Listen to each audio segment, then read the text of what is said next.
Muito bem, gente, nós estamos caminhando já para o final da nossa abordagem do tema do namoro. Dentro de algumas semanas, nós terminamos a nossa série sobre relacionamentos. Já estamos no finalzinho da parte que cabe ao namoro. E quando entrarmos na parte de casamento, na verdade eu não vou entrar em muitos detalhes, porque senão a gente precisaria tomar muito do nosso tempo. Eu quero só fazer alguns apontamentos, inclusive algumas questões que nós estamos tratando no namoro, elas já servem em outras proporções ao contexto do casamento. Então a gente está meio que num momento de transição para esse final da nossa série de relacionamentos. Então, abordando aí o que a Bíblia diz sobre namoro, a gente já fez considerações iniciais, nós já definimos o que é namoro, já vimos a validade dessa definição e desse tipo de relacionamento. Mas hoje eu quero tratar de um tópico com vocês que vai servir de fundamento para algumas orientações que eu quero passar para vocês, tanto agora como depois. Eu quero falar com vocês sobre pureza sexual no contexto do namoro. Quando eu digo no contexto do namoro, eu não me refiro apenas aos limites físicos que um namorado pode ter com a namorada e vice-versa. Essa é uma pergunta muito comum. Pastor, pode beijar? Pastor, pode abraçar? Pastor, pode pegar na mão? Pastor, pode fazer carinho? Pastor, pode fazer tal coisa? E antes de responder essas perguntas, é necessário a gente lançar alguns fundamentos, porque às vezes a própria formulação da pergunta já vem errada. Às vezes a própria formulação dessa pergunta já vem com uma ideia de tentar explorar alguns limites e tentar viver na beira do precipício sem com isso pecar, mas na verdade só a ideia de chegar perto do limite, de brincar com esse limite, já mostra alguns conceitos equivocados. Então, antes de falar de forma mais detalhada a respeito disso, até porque eu quero tratar de algumas distinções com vocês sobre esse assunto da questão do limite do contato físico do namoro, é importante a gente tratar disso como fundamento, a gente lançar essas bases. E aí, com essas bases lançadas, eu quero dar algumas orientações a respeito desse assunto. Então, o que eu quero falar com vocês, acho que hoje, no próximo sábado pelo menos, é a respeito de pureza sexual a partir do texto de 1 Tessalonicenses 4. Então, o que vai servir de fundamento para o que a gente vai falar aqui é o texto de 1 Tessalonicenses 4, versículos de 1 a 8. Esse texto, ele fala diretamente a respeito de pureza sexual. É claro que ele não fala exclusivamente sobre namoro, mas os princípios que são apresentados aqui servem tanto para o casamento, como para o namoro, como para outros níveis de relacionamento também. Então por isso que nós vamos extrair esses princípios daqui e eu vou aplicá-los ao namoro. Quando a gente fala sobre pureza sexual, que é esse fundamento sobre o qual nós vamos construir as nossas orientações quanto aos limites do contato físico no namoro, quando a gente fala sobre pureza sexual, é muito comum, infelizmente, nós vemos jovens entrando no casamento, entrando no matrimônio com a vida sexual maculada. Jovens, homens e mulheres, isso não é um problema exclusivo dos homens, existem também mulheres que têm problema com a sua sexualidade.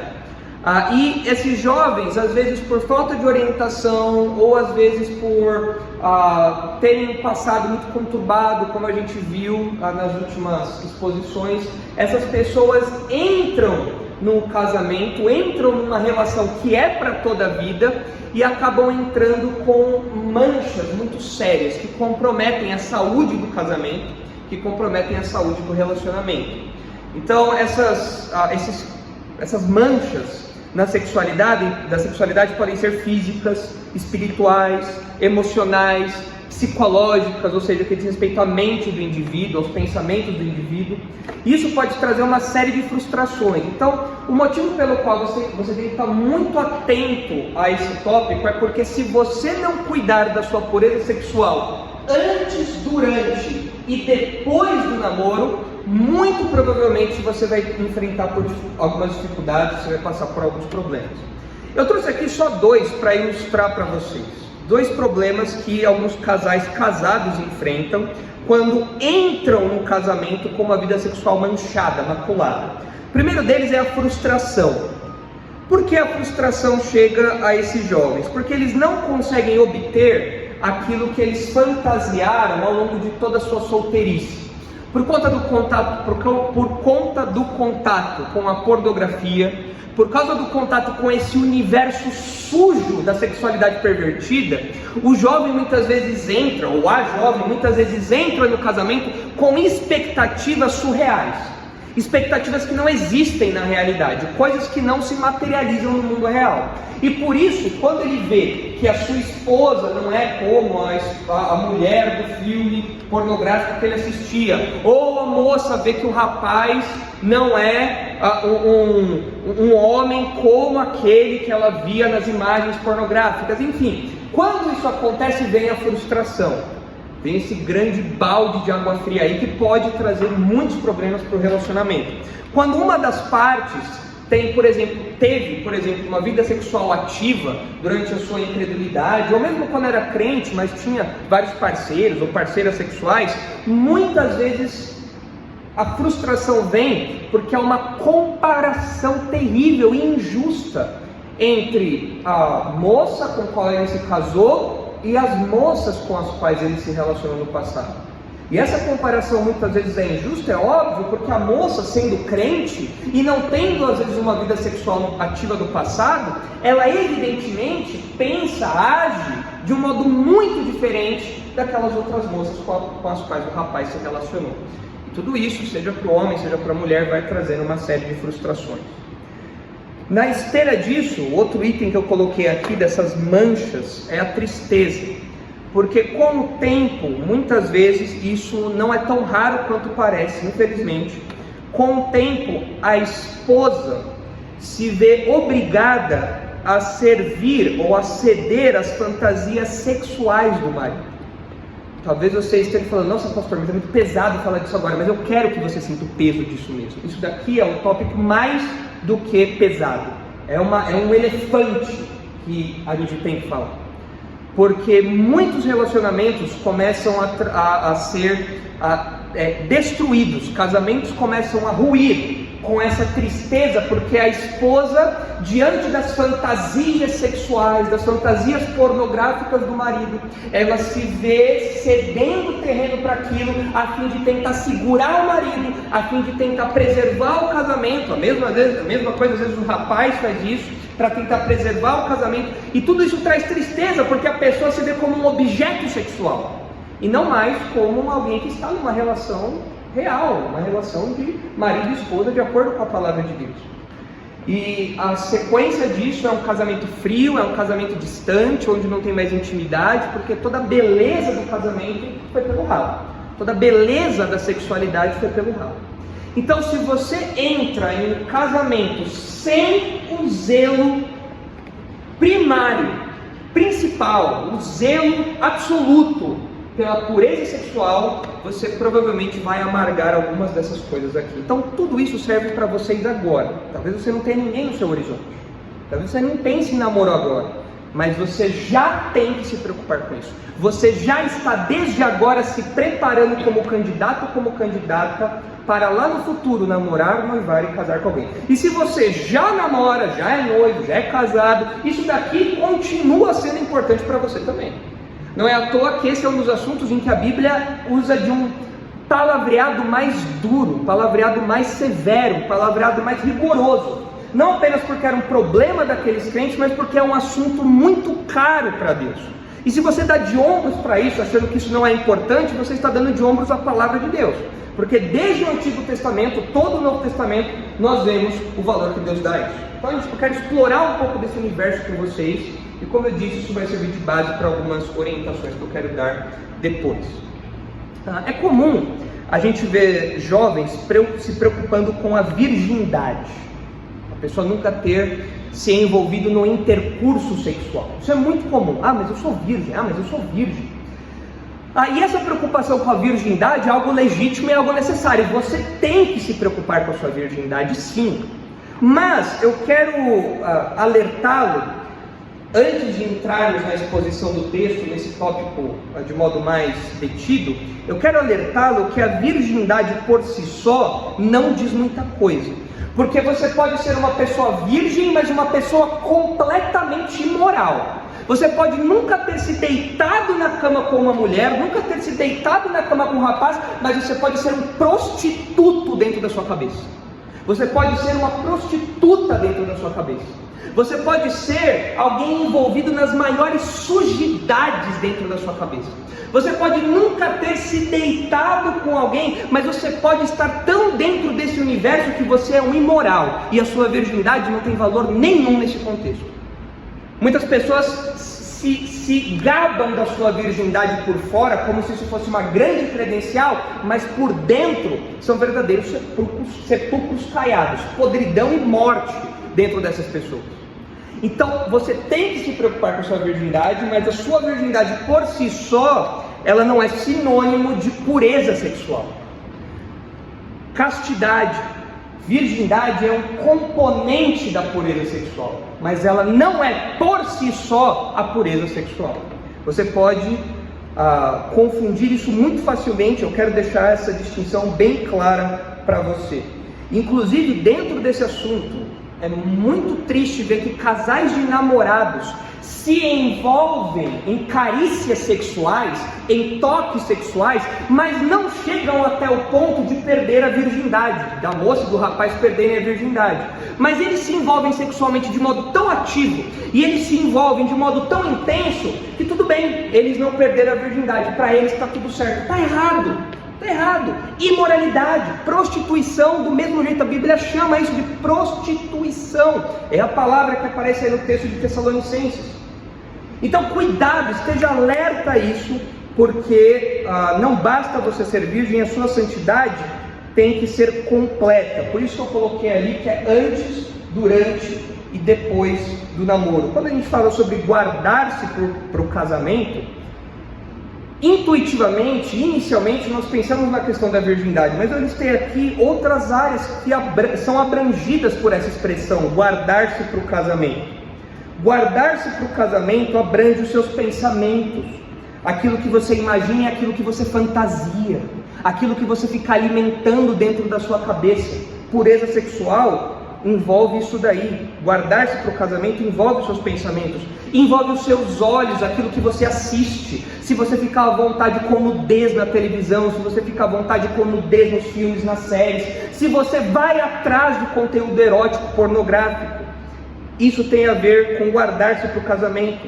Tem a ver com os lugares que você frequenta, para onde os seus pés vão. Isso é guardar-se para o casamento também. Lugares que você não deveria passar nem de longe, mas você frequenta e se expõe a perigos e se expõe a problemas de ordem sexual.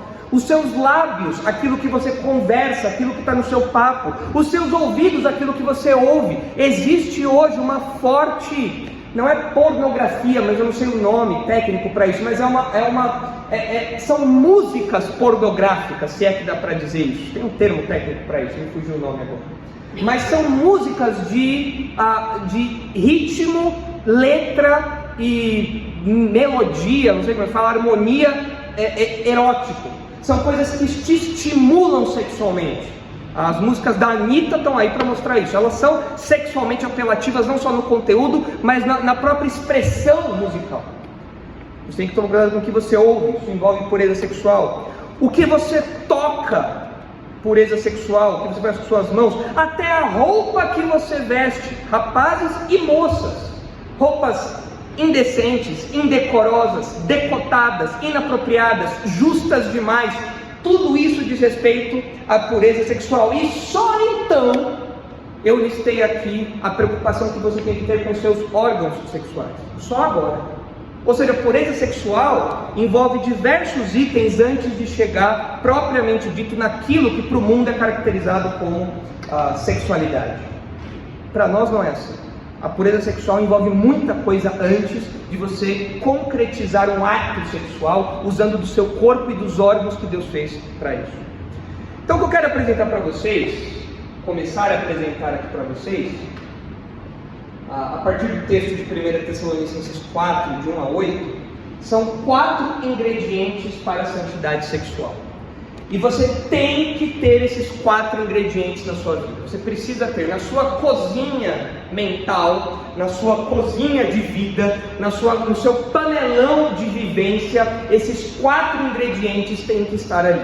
Se você tirar qualquer um desses ingredientes, a sua vida sexual, a sua santidade sexual, a sua pureza sexual não vai se sustentar. Não adianta. Quais são esses 4 ingredientes que vocês vão acompanhar comigo aí no texto? Abstenção da imoralidade, uso responsável do próprio corpo, respeito pelos irmãos e temor do juízo de Deus.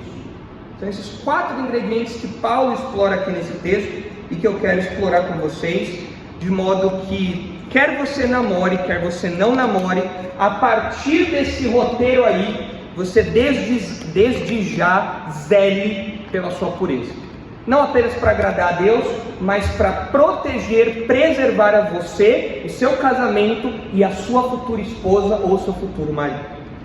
Então vamos começar olhando aí o primeiro item, o primeiro ingrediente, que é a abstenção da imoralidade. Eu vou ler aqui o texto todo com vocês e aí nós já entramos nesse primeiro item aí. O texto diz, 1 Tessalonicenses 4, versículo 1. Finalmente, irmãos, nós vos rogamos e exortamos no Senhor Jesus, que como de nós recebestes, quanto à maneira por que devíeis viver e agradar a Deus, e efetivamente estáis fazendo, continueis progredindo cada vez mais, porque estáis inteirados de quantas instruções vos demos da parte do Senhor Jesus.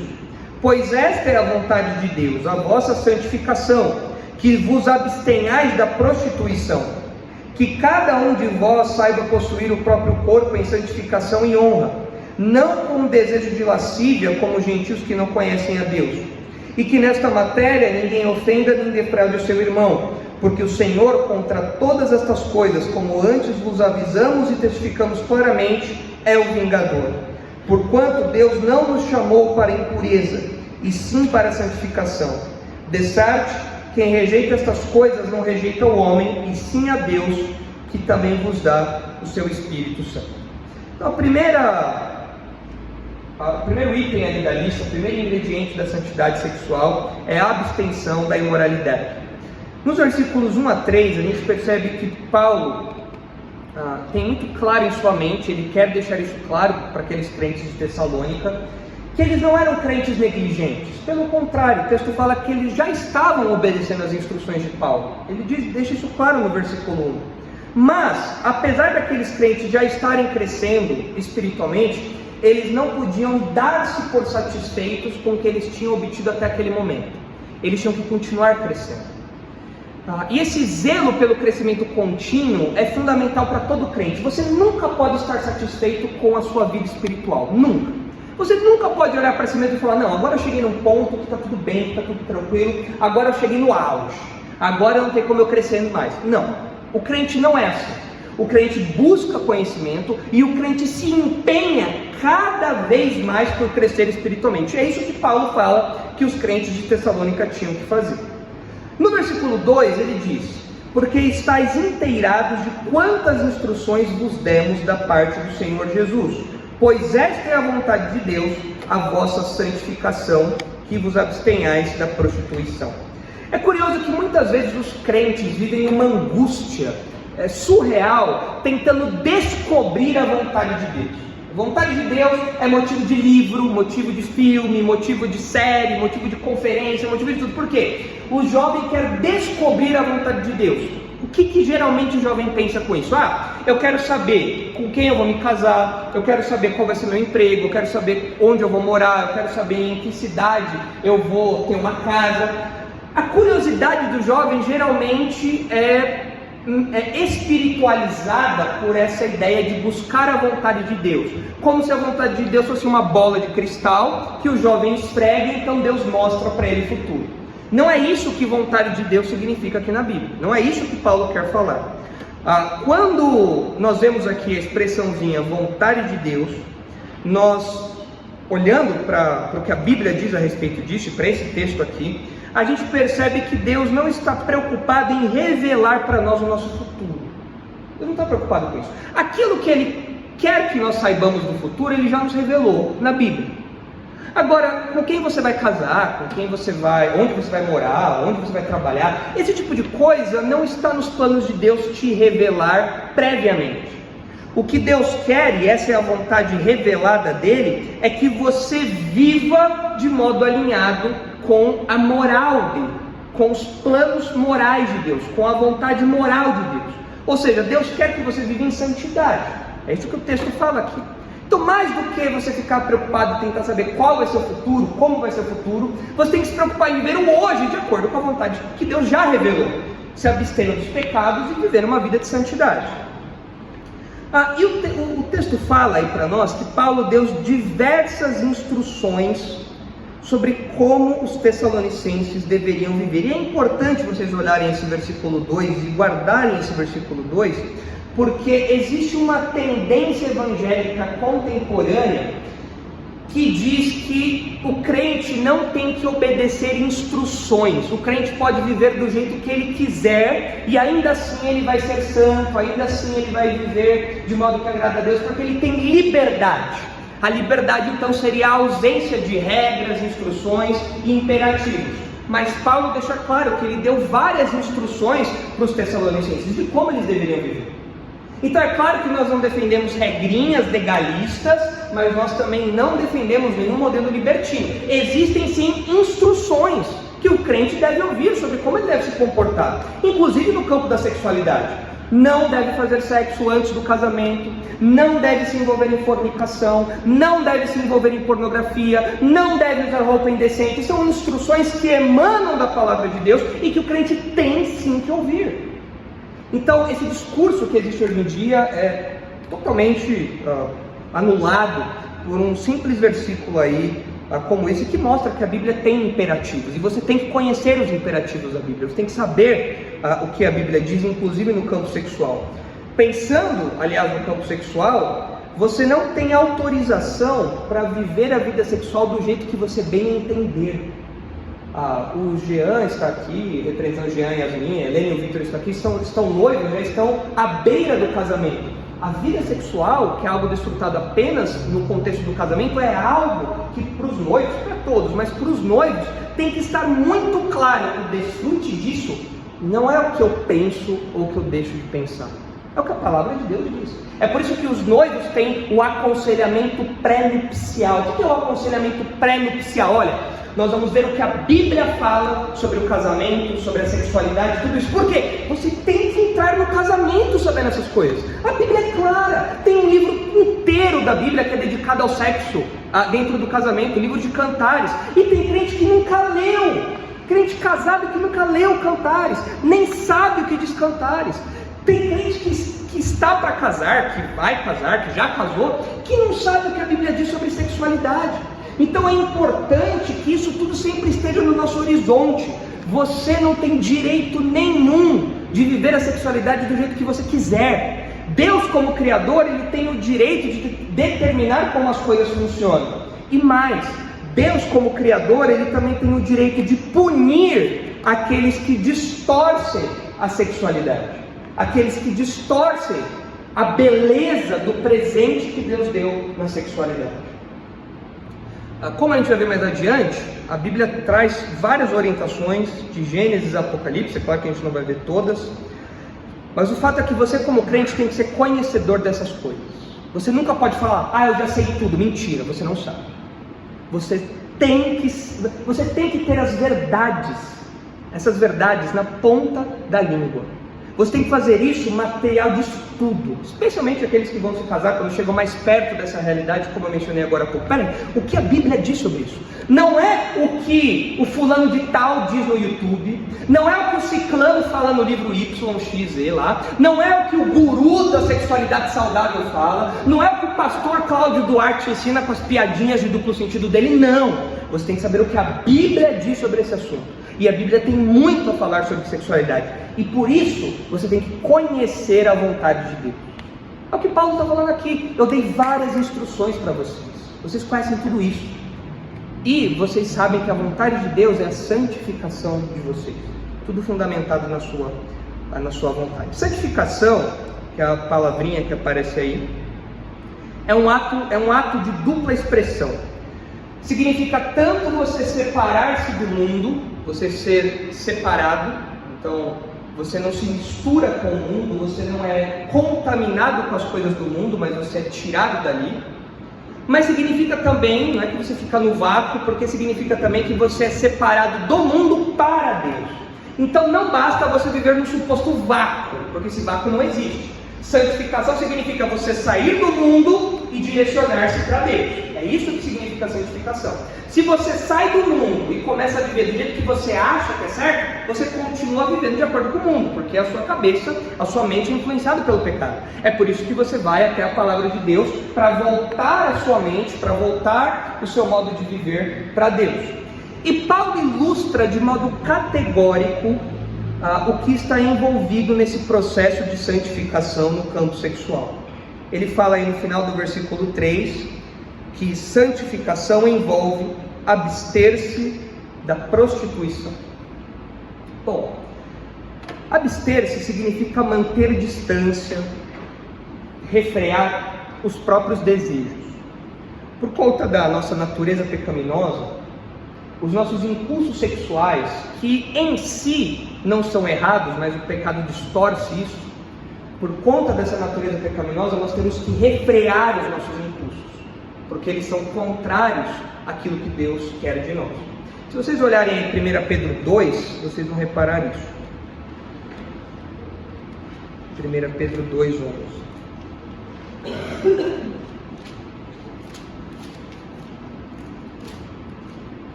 1 Pedro 2,11 diz assim: Amados, exorto-vos como peregrinos e forasteiros que sois, a vos absterdes das paixões carnais que fazem guerra contra a alma.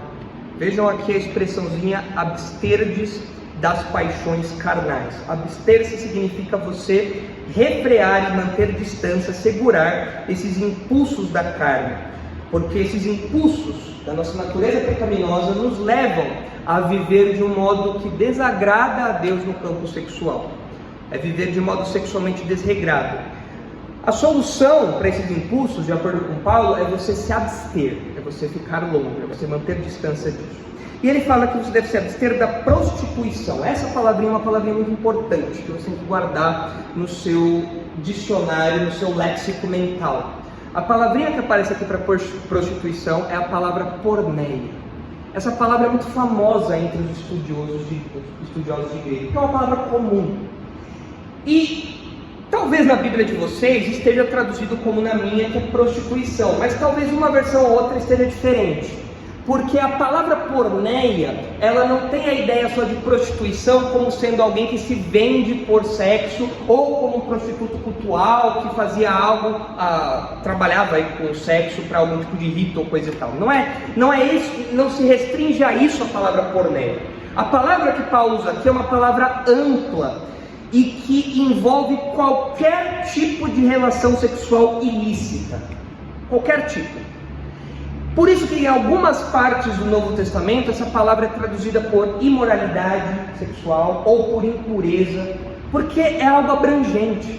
Não envolve só a prostituição no sentido mais objetivo que nós estamos acostumados no nosso tempo, mas envolve fornicação, envolve pornografia, envolve qualquer tipo de imoralidade sexual. Tudo entra dentro de porneia. Tanto que vocês devem ter visto uma semelhança entre porneia e pornografia. Por que essa semelhança? Porque a raiz da palavra está próxima.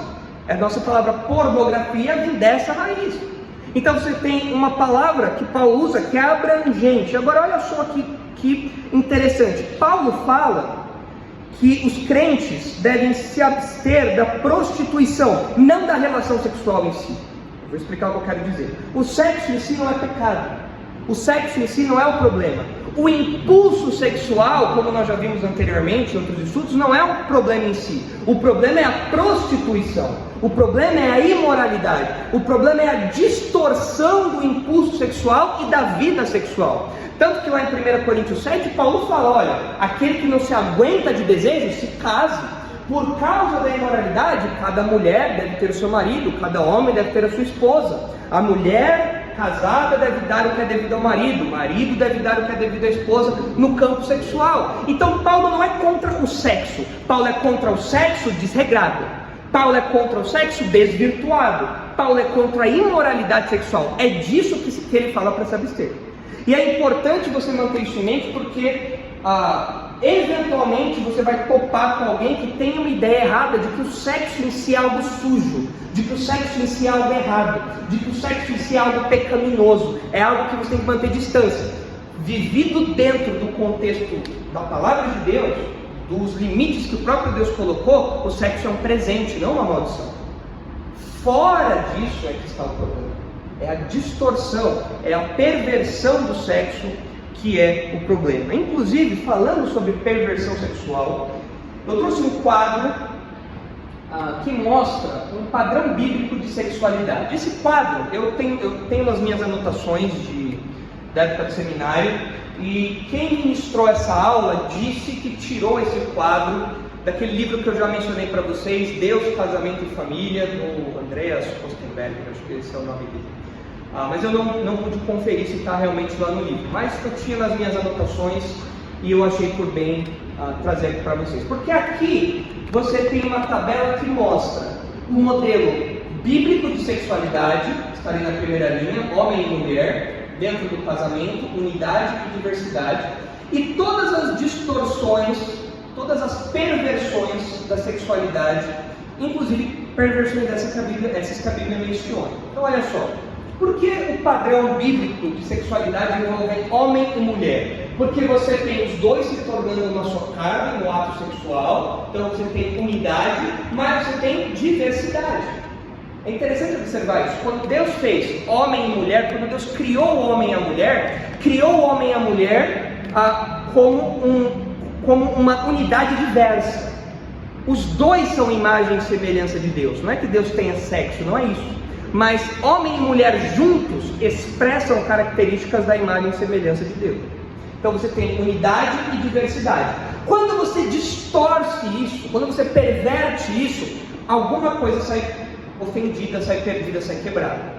Homossexualismo, eu fiz questão de colocar homossexualismo e não homossexualidade, porque é uma bobeira ficar falando que homossexualismo diz respeito à doença e homossexualidade não, porque feminismo deveria ser doença então também, mas não é. Então é uma bobeira falar disso. Então é homossexualismo, porque é uma escolha do indivíduo. E por que está ali como uma perversão? Porque você tem unidade, existe um ato sexual, mas você não tem diversidade. É curioso que o movimento LGBT é aquele que mais luta por diversidade, mas eles não aceitam diferente, eles querem o igual. Ou se não querem o igual, querem pelo menos tudo, inclusive o igual. Então é uma luta hipócrita, porque o homossexualismo é uma unidade sem diversidade. Fornicação, sexo antes do casamento, sexo entre namorados, noivos, é unidade sem compromisso. Lá em cima, falta colocar ali unidade, diversidade e compromisso na relação de homem e mulher. A fornicação é unidade sem compromisso. É você se tornar uma só carne com alguém, é você desfrutar do auge da intimidade que você pode ter com alguém, mas você faz isso sem compromisso nenhum. Você faz isso sem responsabilidade nenhuma. E a Bíblia não tolera esse tipo de coisa. A masturbação, que é você se estimular sexualmente, sozinho, é algo sem compromisso e sem diversidade. O autoestímulo ao sexo é pecado.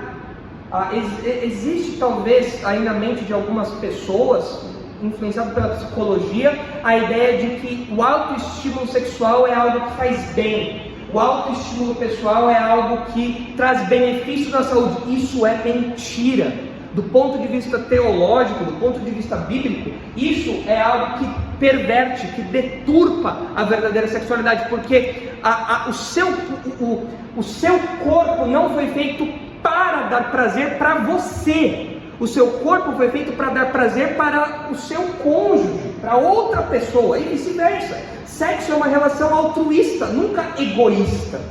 Então é por isso que a autossatisfação ali na masturbação é algo sem compromisso, sem diversidade, extremamente egoísta. Pornografia é exploração. Você explora a imagem degradante, humilhada de alguém. A pornografia tem se tornado pouco nojenta para nós, porque nós vivemos numa sociedade pornográfica. A gente não liga mais tanto de ver outdoor de menina de biquíni, menina de lingerie. Nós não nos sensibilizamos mais com aquelas propagandas horríveis de você vai no shopping, tá lá o Neymar de cueca, na Lupo lá, fazendo propaganda daquilo. Aquilo deveria nos causar certo nojo, porque é uma exploração sexual aquilo. O desejo daquilo é trazer para as pessoas estímulos sexuais. Olha, se sinta como ele, pense como ele, se coloque na posição dessa pessoa aqui, dessa moça aqui no cartaz. Então a pornografia não tem sido um tópico tão sensível como deveria ser. E isso tem causado muitos males à nossa geração, porque é pura exploração da imagem e da sexualidade de outra pessoa. E a bestialidade, que é também a zoofilia, pasme, existe isso, sexo com animais. Isso não é algo exclusivo dos nossos dias, já nos tempos bíblicos isso acontecia. Na própria mitologia grega, por exemplo, você já vê esse tipo de perversão sexual. É você promover a diversidade sem unidade. Não há como um animal e um ser humano se tornarem uma só carne. É uma coisa inconcebível isso. Nós estamos falando de realidades criacionais diferentes. Então, quando Paulo fala sobre porneia, sobre imoralidade sexual ou sobre prostituição, eu quero que vocês tenham em mente todo tipo de perversão no campo sexual. Tudo isso daqui. E isso, claro, se concretiza no ato, mas eu quero lembrá-los das palavras de Jesus, que se você olha para alguém com desejo impuro, você já adulterou com ela no seu coração. Então a régua do cristianismo é muito alta no campo sexual. É muito alta, e essa tabela ajuda a gente perceber como o ser humano é criativo para o mal. O ser humano pega aquilo que é uma das coisas que existe de mais bonita na criação, que é a sexualidade humana. É aquilo que faz com que nós continuemos a nossa existência, passando de geração a geração. É aquilo que traz alegria para o homem. Não há problema nenhum dizer que o sexo serve para alegria, para realização, para satisfação, é verdade. Mas o ser humano pega isso criativamente, perverte, distorce tudo isso, se envolve em imoralidades sem tamanho. O que chama a minha atenção aí nesse texto, eu vou parar só nesse ponto, nós não vamos nos outros pontos de hoje, mas o que chama a minha atenção nesse texto aí de Tessalonicenses que nós estamos, eu quero que vocês me acompanhem nessa aplicação, é que Paulo fala que o caminho para a santificação é a abstenção. A gente está falando de abstenção agora em época política, né? O pessoal que se absteve aí, né? O pessoal que se absteve de votar, o pessoal que está recebendo pressão aí, né? Para saírem da zona de conforto e irem agora para as urnas e apertarem lá o número e confirma. Mas a abstenção é justamente, essa palavra que está no nosso vocabulário atualmente, é justamente a ideia de você não se envolver com determinada coisa, você não ter distância. Só que essa prática me parece que vai na contramão do que a nossa sociedade diz. Quando você fala sobre abstenção, parece que é algo que não entra na cabeça do mundo contemporâneo, não entra na cabeça do incrédulo você falar de abstenção. Eu trouxe 2 exemplos aqui para vocês. O primeiro exemplo é da identidade LGBT. A identidade LGBTQIA+, WXYZ, o que for. Para esse grupo, você refrear os seus impulsos, você refrear os seus desejos, você refrear as suas inclinações pessoais é algo absurdo. É uma coisa que não faz o menor sentido. É você ser escravo, é você ficar preso. Sendo que a Bíblia fala que esse é o caminho da verdadeira liberdade, você refrear os seus impulsos pecaminosos. Mas para esse grupo, você lutar contra si mesmo é uma coisa absurda, porque a verdadeira realização para essas pessoas é você se libertar de tudo aquilo que te aprisiona, é você se libertar de tudo aquilo que vai contra os seus desejos. Então é muito comum você ouvir testemunhos A de pessoas que falam assim, olha, eu sempre fui homossexual, mas agora que eu me assumi, eu me sinto verdadeiramente livre porque eu posso ser quem eu realmente sou. E a ideia de dar vazão à imoralidade, dar vazão à perversão sexual é o que forma a identidade daquela pessoa. É curioso que antigamente você tinha gays como Clodovil, por exemplo, essas pessoas que estavam na mídia e eram homossexuais, onde a sexualidade delas não ditava a identidade delas. Elas eram homossexuais, mas faziam isso dentro de 4 paredes, da privacidade delas. E, inclusive, pessoas como Clodovil mesmo falavam, não, isso daí o que eu vivo não é modelo para ninguém. Agora, hoje em dia, as pessoas colocam isso como identidade, ao ponto de querer colocar isso no próprio RG, na própria documentação, nome social, sexo, gênero, todo esse tipo de coisa. Por quê? Porque se libertar de qualquer coisa que restrinja os desejos é, para esse grupo, a verdadeira essência do ser delas. A Bíblia vai na direção contrária. A Bíblia fala, se você dar vazão ao seu desejo, se você dar vazão a essas perversões sexuais, você está perdendo a sua identidade. Você não foi feito para ser homossexual. Ninguém nasce homossexual. Você não foi feito para viver em fornicação, em pornografia, em bestialidade. Isso não compõe a sua identidade. É o pecado distorcendo uma coisa belíssima que Deus te deu. Você tem que refrear esse impulso para aí sim você então ser alguém que vive a imagem e semelhança de Deus conforme o que a Bíblia orienta, o que a Bíblia diz. Outro exemplo de área em que você falar de abster-se, refrear os seus desejos, ir contra os seus desejos é algo mal visto, é a política de saúde pública. Eu não sei se vocês já repararam, mas existe no nosso contexto a ideia de que para você evitar ter uma doença sexualmente transmissível, qual que é a única solução que existe? Preservativo. Tanto que distribuem preservativo de graça a rodo, em estações de metrô, postos de saúde e tudo mais. Porque na cabeça do incrédulo, na cabeça do pessoal de saúde pública, a sexualidade é uma coisa que você não pode refrear. O cara quer fazer sexo? Deixa ele fazer sexo. Dá um pacote de preservativo para ele, deixa ele fazer o que ele quer. Deixa a moça fazer o que ela quer. A se abster, jamais. Onde já se viu refrear os próprios desejos, os próprios impulsos? Não. Inclusive, tempos atrás, vocês devem se lembrar que aquela Damares, a ex-ministra da Mulher, Família e tudo mais, ela, à frente do ministério que ela estava, ela lançou uma campanha que envolvia, dentre outras coisas, a abstinência sexual na adolescência. Porque, eu não sei se vocês sabem, mas adolescentes se envolvem sexualmente. Adolescentes de 10, 11 anos já tem uma vida sexual ativa. E muitas vezes acabam tendo uma gravidez precoce, indesejada. E qual que é a solução de muitas pessoas para uma gravidez na adolescência? Aborto. Tem que abortar. Qual que é o problema? Eles estão se descobrindo. Olha que lindo! Então a Damares fez ali uma campanha junto com o ministério dela, foi muito rechaçada, foi muito sofreu muita resistência. Por quê? Onde já se viu, Damares, falar que os jovens não devem dar vazão aos seus impulsos sexuais?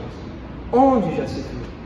E é curioso que você lê algumas matérias que as matérias falam assim: estatisticamente a OMS confirma que o incentivo à abstinência sexual não reduz a gravidez precoce, não reduz a transmissão de doenças. Mas como assim? Se as pessoas vivessem como a Bíblia diz, é óbvio aqui essas coisas seriam evitadas. É evidente. É só nós olharmos para o retrato daquelas pessoas que obedeceram a palavra de Deus. Então, a nossa política de saúde pública, ela é mais voltada para o sexo livre do que de fato para a abstenção, porque o poder público já viu que eles não conseguem colocar isso na vida das pessoas. Não tem como você impedir as pessoas de fazer sexo. Então eles tentam remediar o problema, pelo menos evitando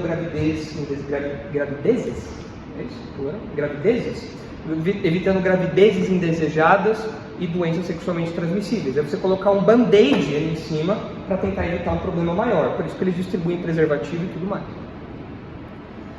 Tempos atrás, para vocês verem como isso fica escancarado. A Isabela viu, a gente estava descendo ali no Tucuruvi e nós vimos um painel do Dia Mundial da Contracepção.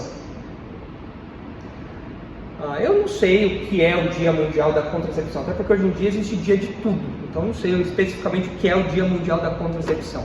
Mas pelo que eu entendi, a ideia era de métodos contraceptivos, que nós crentes nós não somos contra métodos contraceptivos, preservativos, como chamou? Anticoncepcional, desde que não sejam métodos abortivos, nós não somos contra.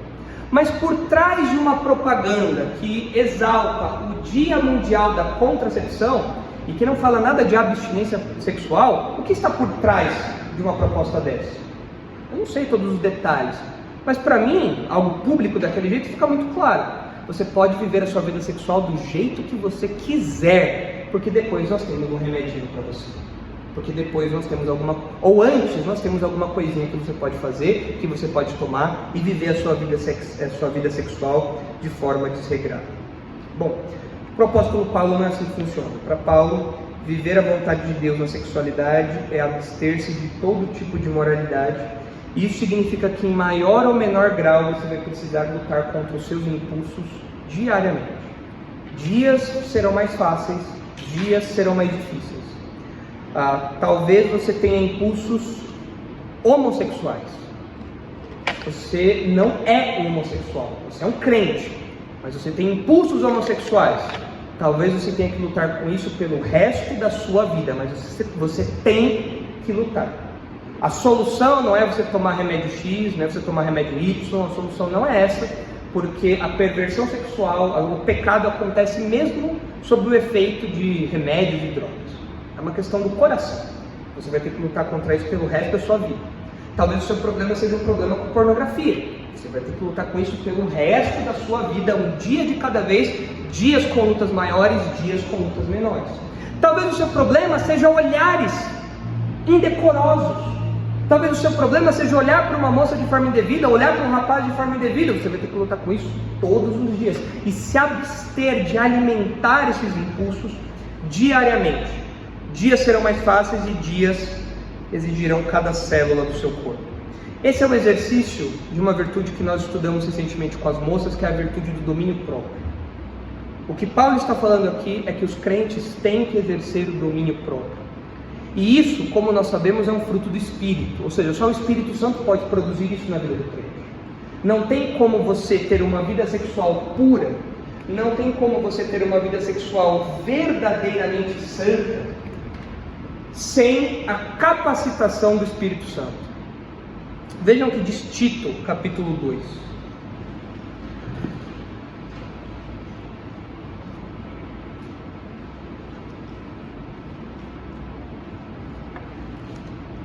Tito, capítulo 2, versículo 11.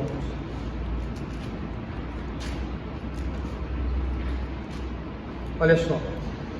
Porquanto a graça de Deus se manifestou salvadora a todos os homens, educando-nos para que, renegadas a impiedade e as paixões mundanas, vivamos no presente século sensata, justa e piedosamente, aguardando a bendita esperança e a manifestação da glória do nosso grande Deus e Salvador Cristo Jesus, o qual a si mesmo se deu por nós, a fim de remir-nos de toda iniquidade e purificar para si mesmo um povo exclusivamente seu, zeloso de boas obras. Até o que esse texto está falando é que até Jesus voltar, a graça de Deus que salva é aquela que ensina a viver o presente, no presente, nesse mundo que nós estamos, de modo sensato, de modo equilibrado, de modo justo, de modo piedoso, a renegar a impiedade e as paixões mundanas.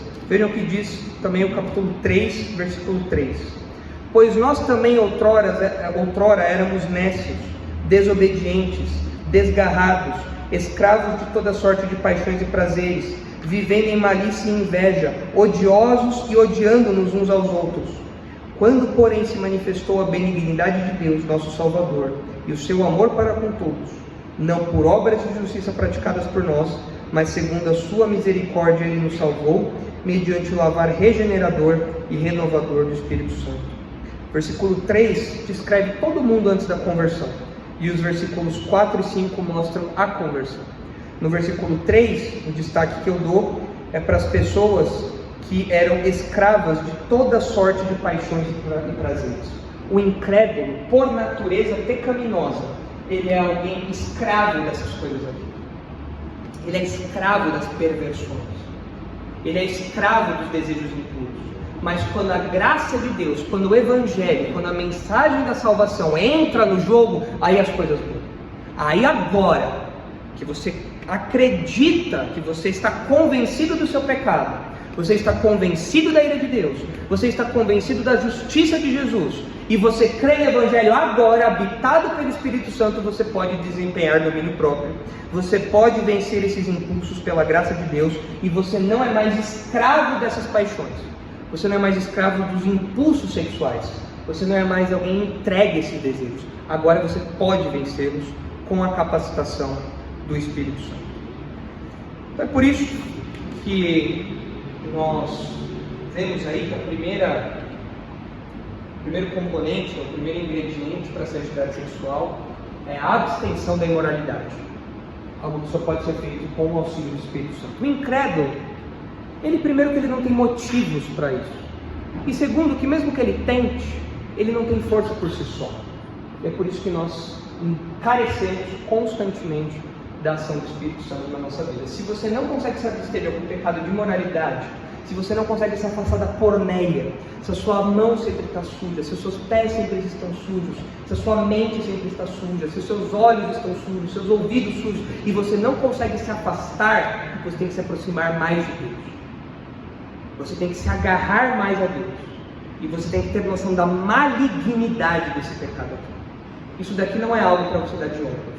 Nós vamos ver no último ponto que ao longo de toda a Escritura, o pecado sexual sempre trouxe severo juízo de Deus. Não por acaso, não perca do horizonte, não por acaso, Sodoma e Gomorra foram punidos com severo juízo.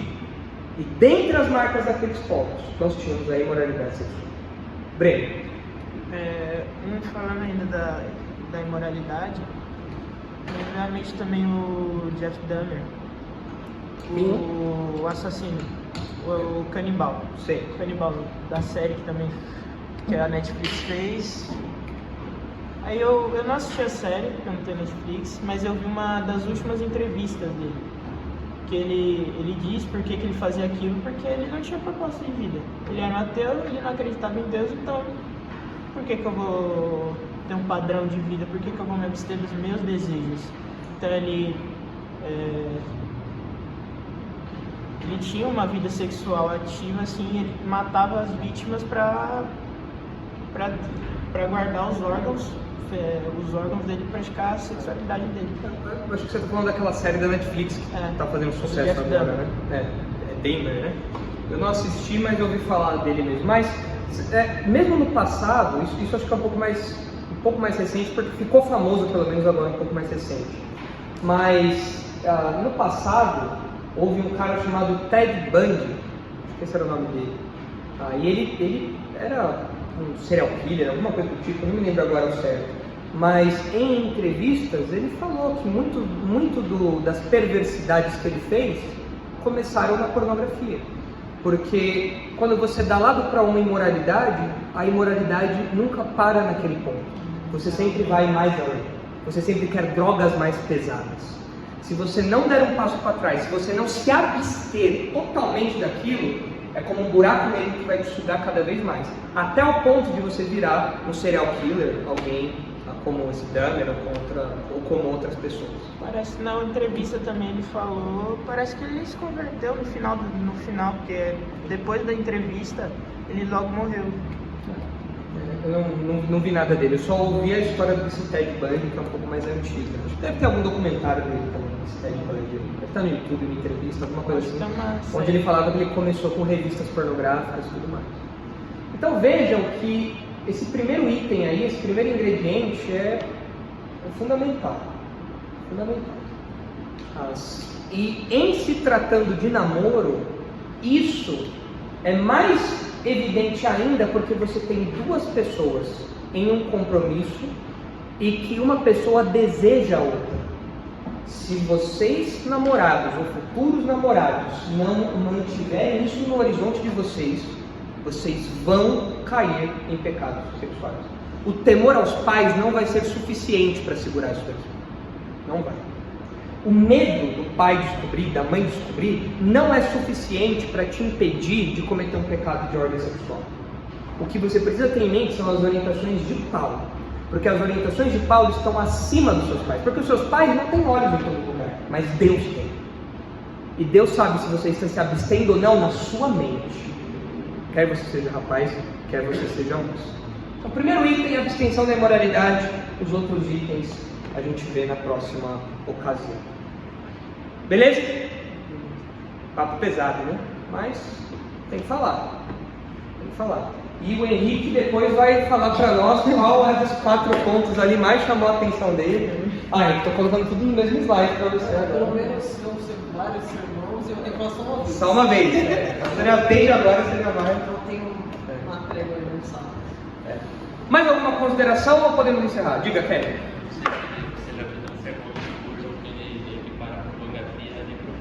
Necrofilia. É interessante, Kevin, eu não conheço esse sermão do Spurgeon, mas é interessante, a gente vai ver na próxima ocasião, que em Levítico 20 é um capítulo que trata na maior parte de pecados sexuais.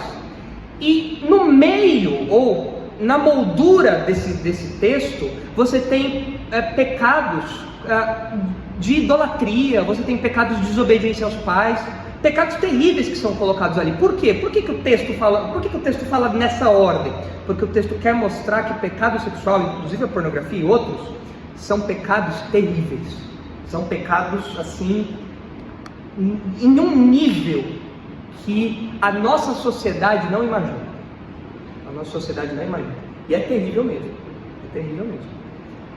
Quem mais? Então vamos encerrar. Semana que vem a gente continua. Santo Deus, nós sabemos que nós não podemos nos abster da imoralidade a não ser pela ação do Teu Espírito na nossa vida. Nós vivemos numa sociedade, Pai, que empurra a perversão sexual diante de nós e que nos empurra para a imoralidade. Além do nosso próprio impulso, nós temos o mundo, nós temos o diabo também nos empurrando para tudo aquilo que o Senhor reprova. Santo Deus, ajuda-nos a vencer esses pecados, Pai. Ajuda cada um aqui a abster-se da imoralidade, a fugir da porneia. Ajuda, Pai, cada um aqui a lutar desde a sua mente pela pureza sexual.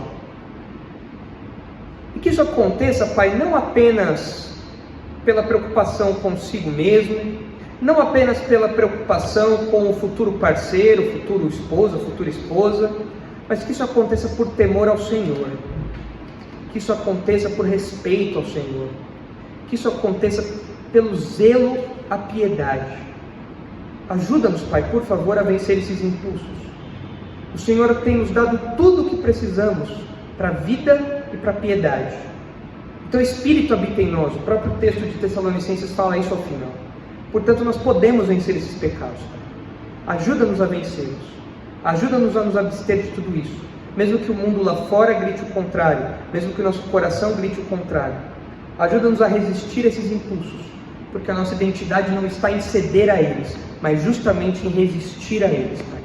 Porque todos esses impulsos pervertidos desconfiguram, descaracterizam a beleza que o Senhor criou em nós.